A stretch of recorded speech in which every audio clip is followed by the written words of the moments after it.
السلام عليكم ورحمة الله وبركاته. دي رسالة لكل واحد يا جماعة ما بيصليش.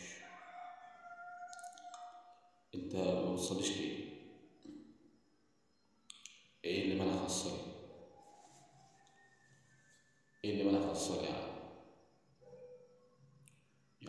يعني ايه الظروف اللي خليك مثلا انت ما بتصليش تخش جامعة الصلاة مثلا م? ادينا ساعة مثلا، المية ساعة مثلا، المية ساعة مثلا تخليك مثلا تخش تتوضى وتصلي وكده مثلا. المية ساعة عليك مثلا. طب هتجيب الرباط تقول له ايه؟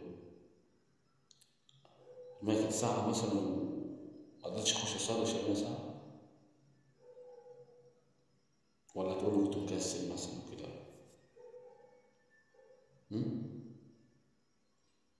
والله حرام عليك، والله حرام عليك. صلي، صلي، صلي واطلب من ربنا انه يرضى عليك، يرضى عنك. يهو اقسم بالله، اقسم بالله، اقسم بالله، انت لو زوجتك تقول لك تعالى اعاشرني، اقسم بالله، اقسم بالله ما انت مدور على اصحابها ولا ميه سخنه. لو تلج ما انت قال لا، صح؟ انما عشان تخش برضه من نفسك كده وتصلي وبتاع يقول لك لا مية ساعة مش عارف كده، صح؟ صح ولا ايه؟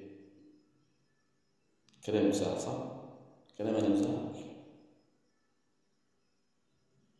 نصيحة من اخ لاخوه، صلي، عشان اقسم بالله ما تاخد حاجة معاك، قسما بالله ما انت واخد حاجة معاك غير عملك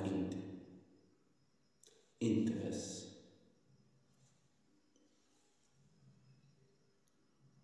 نصيحتي ليك صلي. انت ممكن تنام وعيش الجوع، اقسم بالله ممكن تنام كده وعيش الجوع. انت ما بتسمعش مثلا يقول لك والله ده فلان كان قاعد معايا امبارح، والله انا شفت ده كان، صح؟ والله ده ما تعب ولا يوم، ما تعبش ولا ساعة. مش بيحصل؟ صح ولا مش صح؟ خد نصيحتي وصلي، مش هقول لك أكتر من كده. يلا سلام عليكم.